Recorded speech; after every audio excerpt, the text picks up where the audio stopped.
सतगुरुदेव की जय। बंदी छोड़ कबीर साहिब जी की जय। बंदी छोड़ गरीबदास जी महाराज जी की जय। स्वामी रामदेवानंद जी गुरु महाराज जी की जय हो।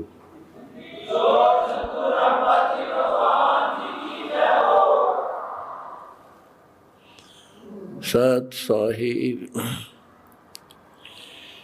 परमेश्वर कबीर जी की प्यारी संगत को, विश्व की सारी संगत को दास का आशीर्वाद है।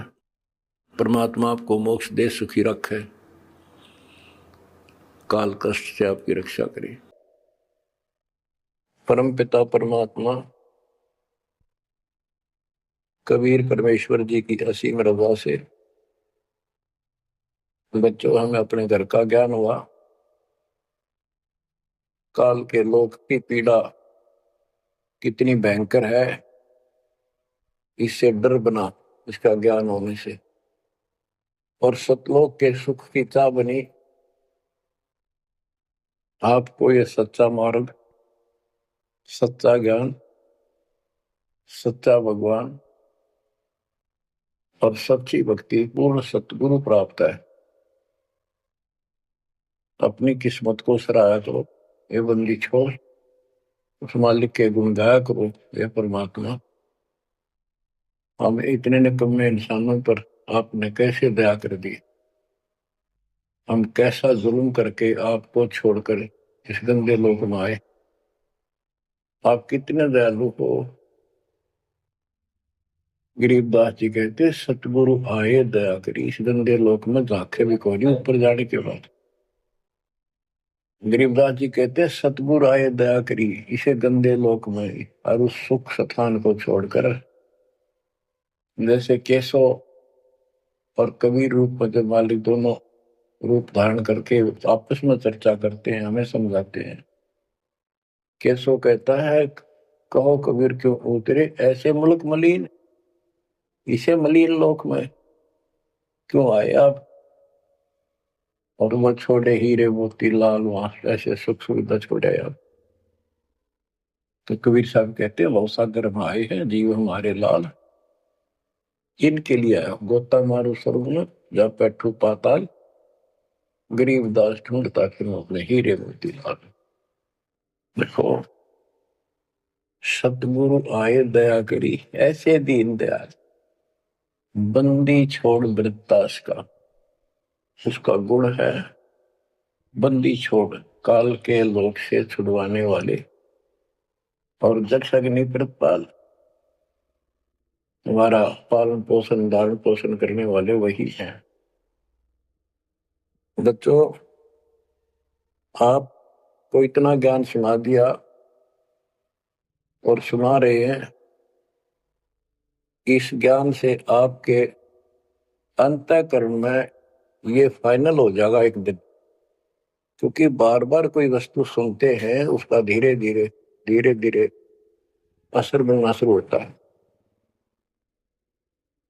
तो बच्चों परमात्मा प्राप्ति के लिए हम बहुत समय से प्रयत्न करते आ रहे हैं। युग बीत गए अपने को युग। अब आपको सर्पंगी साक्षी के अंक की वाणी सुनाता, क्योंकि इस अमर वाणी से, अमर ग्रंथ से हमारे को ये पता चलेगा कौन सी साधना गलत है, हम किन को संत साधु मानते थे, वो कितने सफल रहे या असफल रहे। ग्रीव चुंडित मुंडित भद्रा, मोनि मैल न पावे, दो मर पान ठडे सरी, ये दो जक धक्के खावे। चुंडित बड़े बड़े जटाधारी, बाल रखे हुए हों, कंठी माला पहन रखी हो, कान कून पड़वा रखा हो, या वैसे मुंड मुड़वा रखे हो, गले में मालाएं हो, राख लपेट रखी हो, या कति सिर कोरा कचकोला कढ़ा रखा उस तरह करवा कर, और गेरवे कपड़े भगमा कपड़े पहन रखे होते हैं, कुछ सुर पे पीवे और ठंडे स्त्री खड़े होकर तप करते हैं, ठंडे इसलिए बोलते हो। तो कहते हैं गरीब चुंडित मुंडित भद्रा, मौनी मैल न पावे।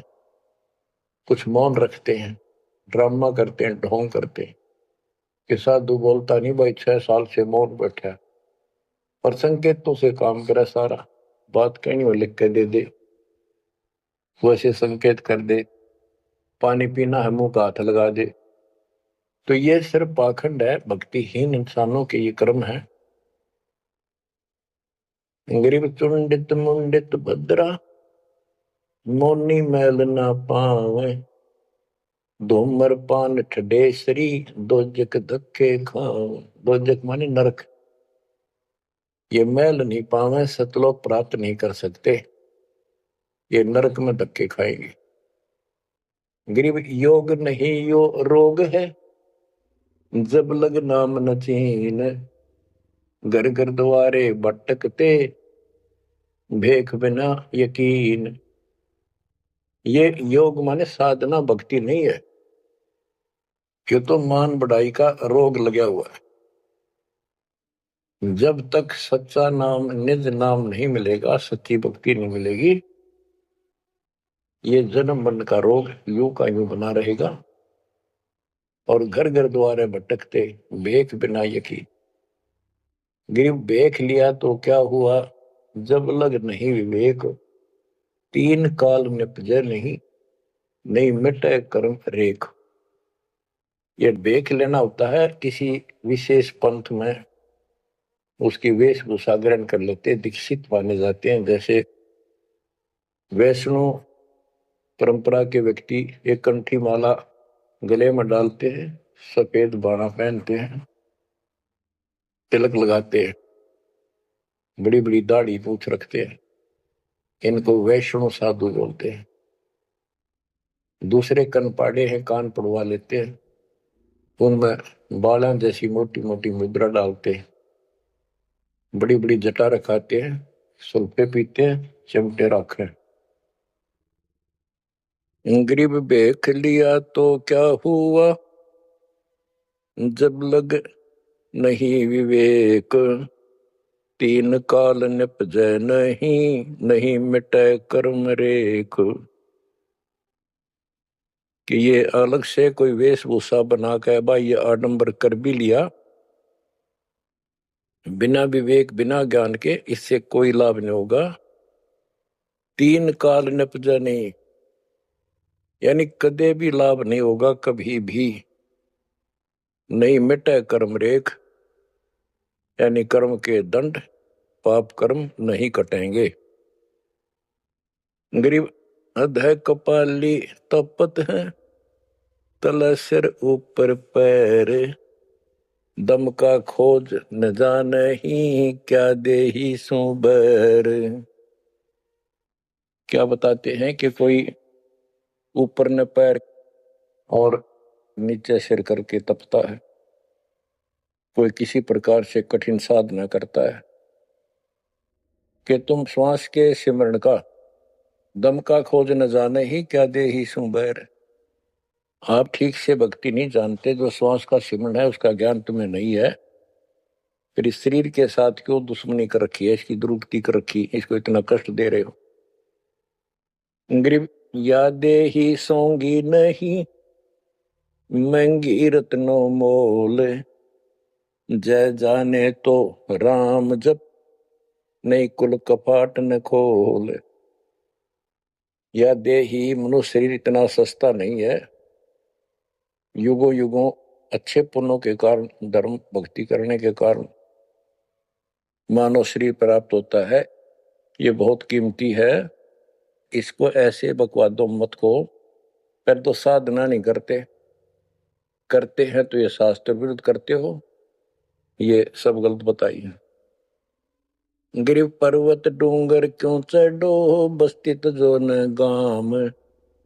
बन बस्ती में एक सा, जाके हृदय राम। पर्वत डूंगर क्यों चढ़ो, कहीं जाने की आवश्यकता नहीं है। परमात्मा की सच्ची भक्ति अपने घर पर करो, कहीं भी करो, वो सच्ची भक्ति होनी चाहिए।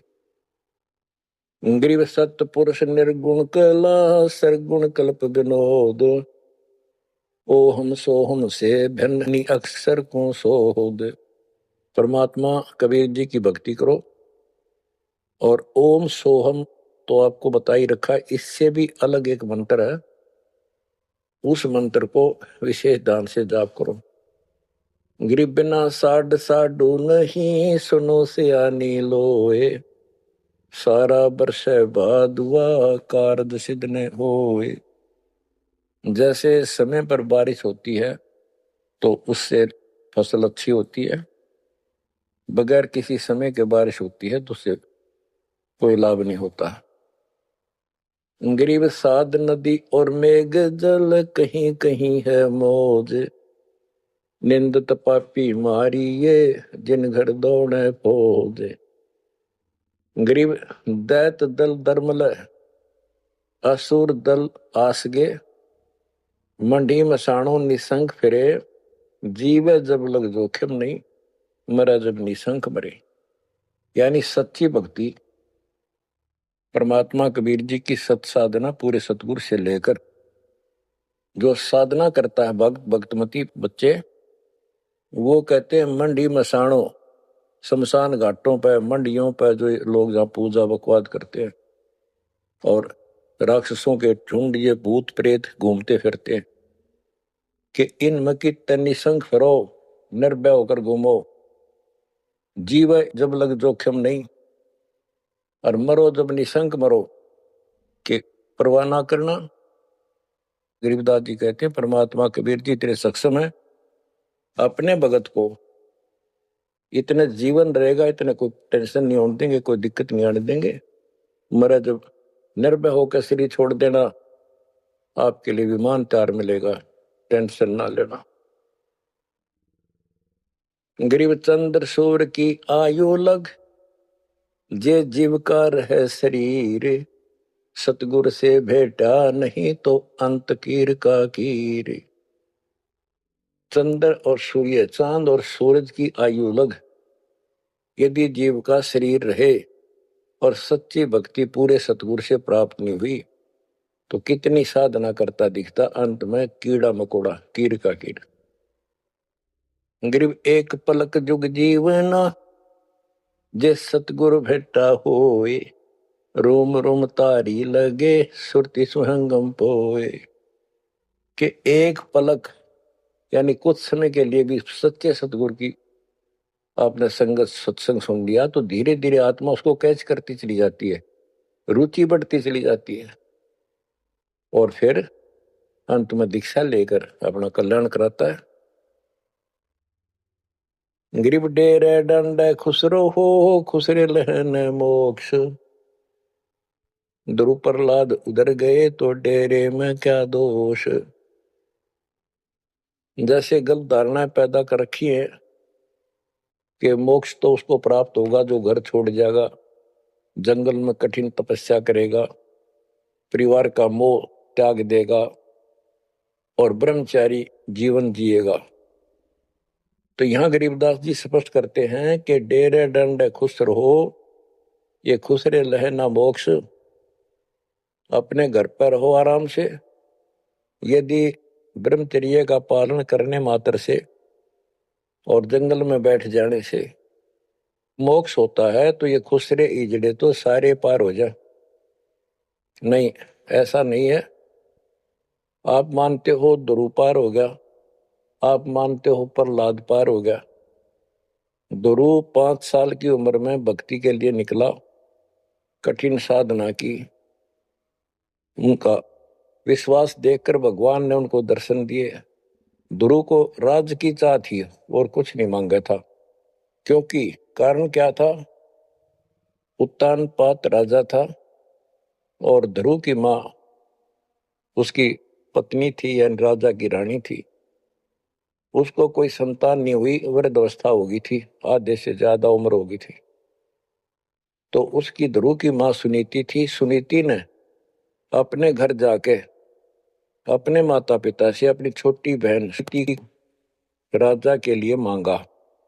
कारण यह था कि एक दिन नारद जी आए, नारद जी ने बताया उस सुनीति को, ध्रुव की मां को, कि राजा दूसरी शादी करे, उसके बाद आपको पुत्र पहले होगा, उसको बाद में होगा, वैसे संतान नहीं होगी, यह संयोग है। रानी ने राजा को मनाया, अपने घर वालों से रिक्वेस्ट करी, आखिर में उस लड़की छोटी बहन को राजा के शादी करवा दी।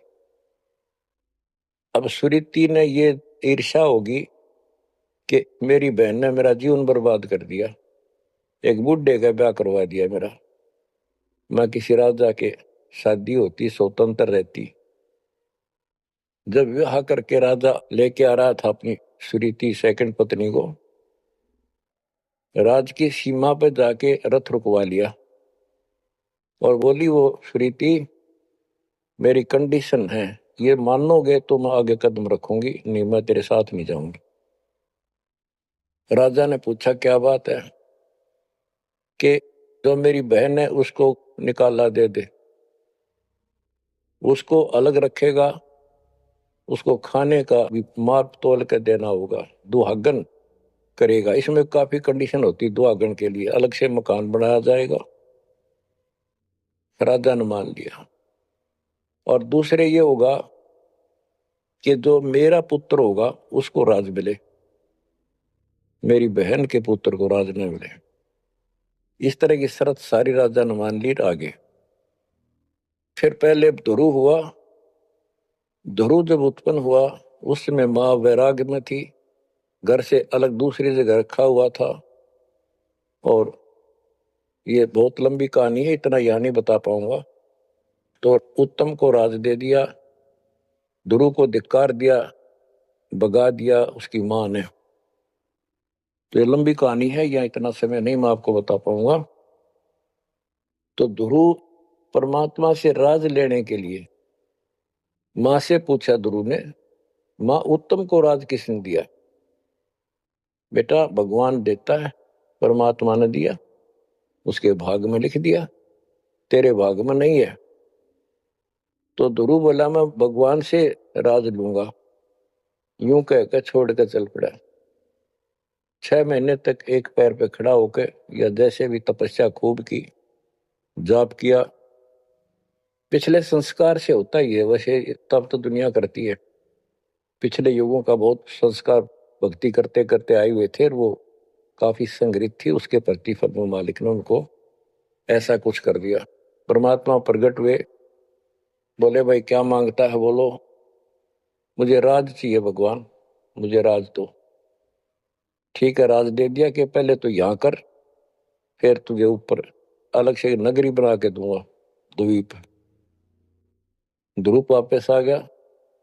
उधर से ये दोनों बड़े हो गए, उत्तम भी और ध्रुव भी। उत्तम का विवाह भी हो गया, ध्रुव का विवाह भी हो गया।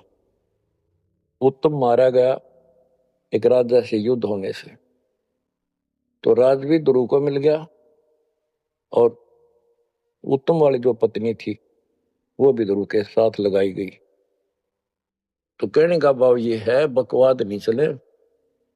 वे विचार परमात्मा को कति पसंद नहीं, पर शादी विवाह कभी मना नहीं किया। ब्रह्मा विष्णु महेश तीनों शादीशुदा, और इनके उपासक को ब्रह्मचारी रहना चाहिए।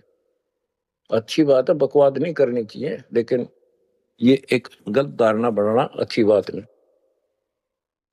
गरीब डेरे डांडे खुश रहो, खुश रहे अल्लाह ना मोक्ष, ध्रुव प्रहलाद उधर गए, तो डेरे में क्या दोष। जैसे ध्रुव ने शादी कराई, ध्रुव की भी संतान हुई, और आप कहते हो ये पार हुआ, तो ये डेरे में था, घर में था, गृहस्थी में था, तो भी पार हुआ। कितना पार हुआ? वो पार होना अलग अलग स्टेजेस है। एक तो स्वर्ग तक पहुंच गया, पार हो गया। ये स्वर्ग तक पहुंचने को पार मानते थे। और प्रहलाद, प्रहलाद भगत की 10 साल की उम्र में परमात्मा मिले, नरसिंह रूप धारण करके उसकी रक्षा की। उसके बाप राक्षस को मारा, प्रहलाद को राज्य दिया, और शादी कराई प्रहलाद ने बड़ा होकर के। उसके एक पुत्र हुआ बैलोचन, और बैलोचन का पुत्र हुआ राजा बलि, यानी प्रहलाद का पोता राजा बलि था जिसने 100 अश्वमेघ यज्ञ की थी और भगवान बावना रूप धारण करके उसकी 100वीं यज्ञ को खंड कराने के लिए गए थे। तो कहने का भाव ये है, गरीबदास जी कहते डेरे डांडे खुश रहो खुश रे लहना मोक्ष, ध्रुव प्रहलाद उधर गए। इनका उद्धार हो गया, कितना हो गया वो उस भक्ति पर निर्भर करता है। तो इस गृहस्थी में क्या दोष। गरीब ज्ञानी को सतगुरु मिले, खोजी दीन ताड़, सिर पर सत कबीर है उड़ी भरम की बाढ़।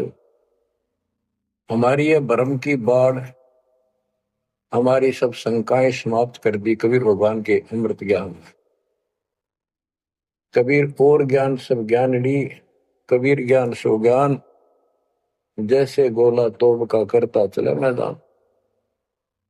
गरीब दत्ता जी आगू मेले, दक्षिण बीच दयाल, सूखा खोट हरा हुआ ऐसे दीन दयाल। दत्ता जी आपको मिले, दक्षिण बीच दयाल, सूखा खोट हरा हुआ ऐसे दीन दयाल।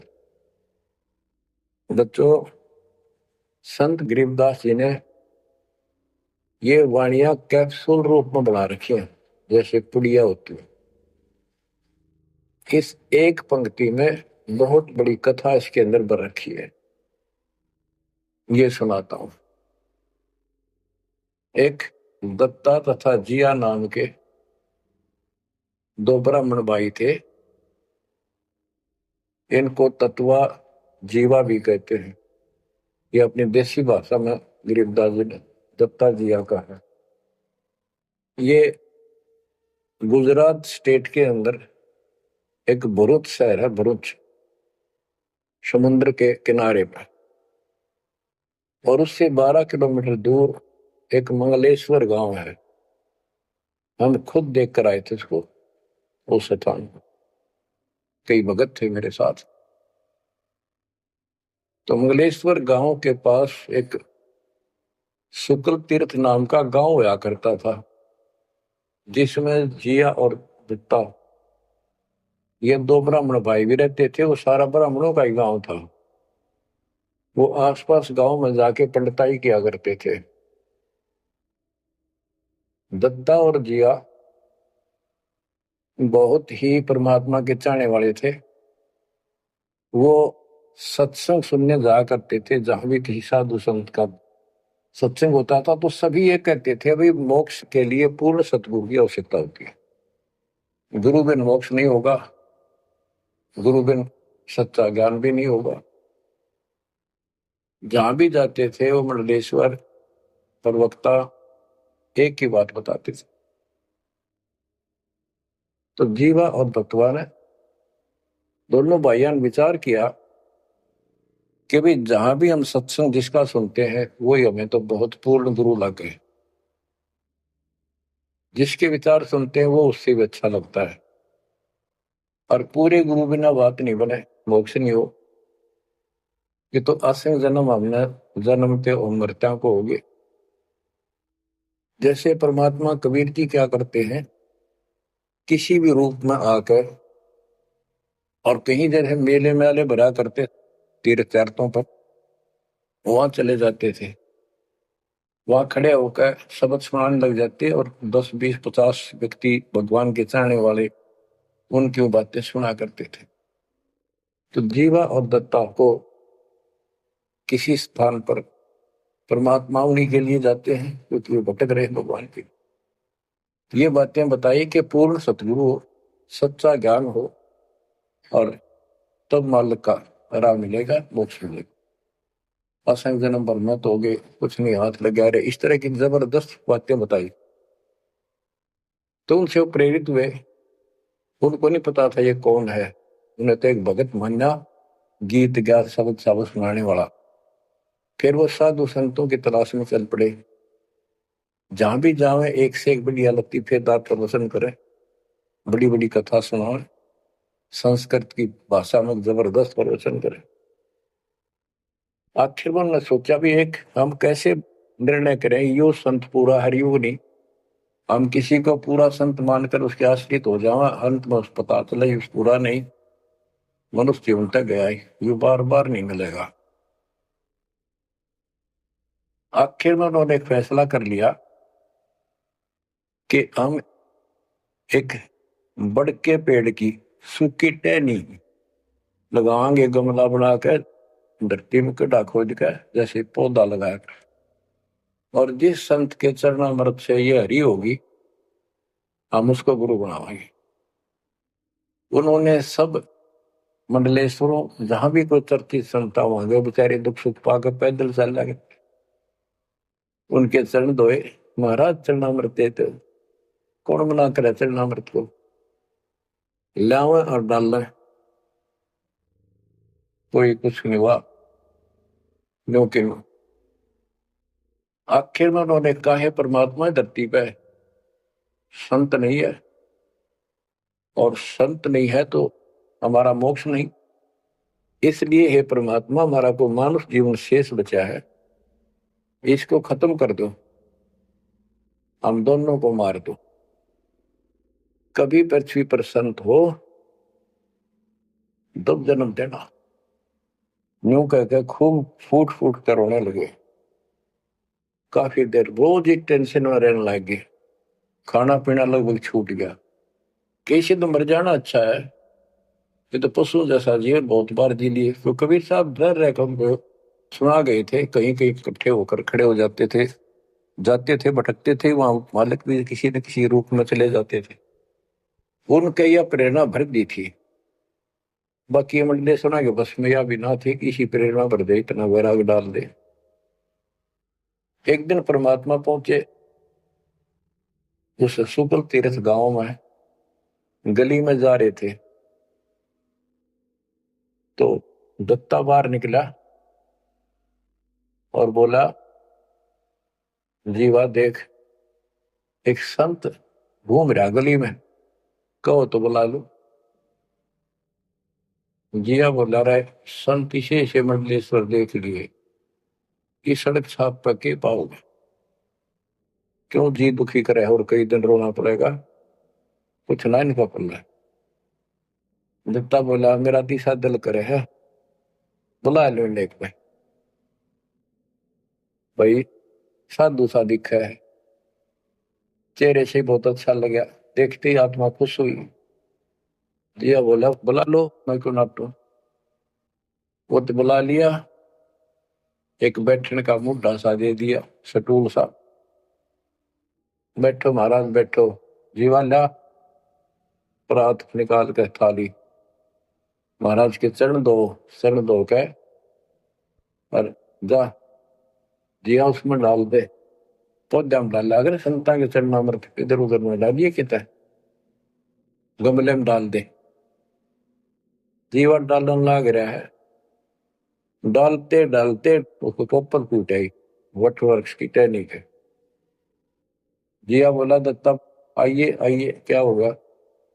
दोनों देख कर सुन हो गए, आते पैर पकड़ लिए।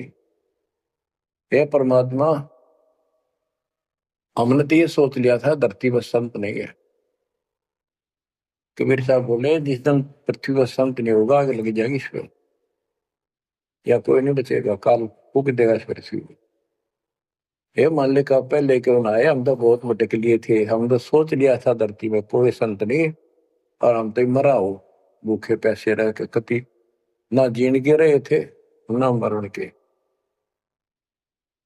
तो परमात्मा से काफी लिपट के सीने के लग के कभी चरणों में गिर के और सौ शुक्र बनाओ, हे परमात्मा पहले क्यों नहीं आए, हम तो हमारे लिए कति सारे घूम लिए नीलेश्वरों के, किसी के पास कुछ नहीं पाया। परमात्मा बोले, बच्चों ये संत की पहचान नहीं थी जो तुम कर रहे थे, ये तो सिद्ध भी कर दे, थोड़ी बहुत चमत्कार जादूगर कर देते हैं, हथेड़ी में गेहूं हरे कर देते हैं, ये कोई पहचान थोड़ी तुमने ये क्या तरीका अपनाया था। संत की पहचान ज्ञान से होती है, समाधान से होती है।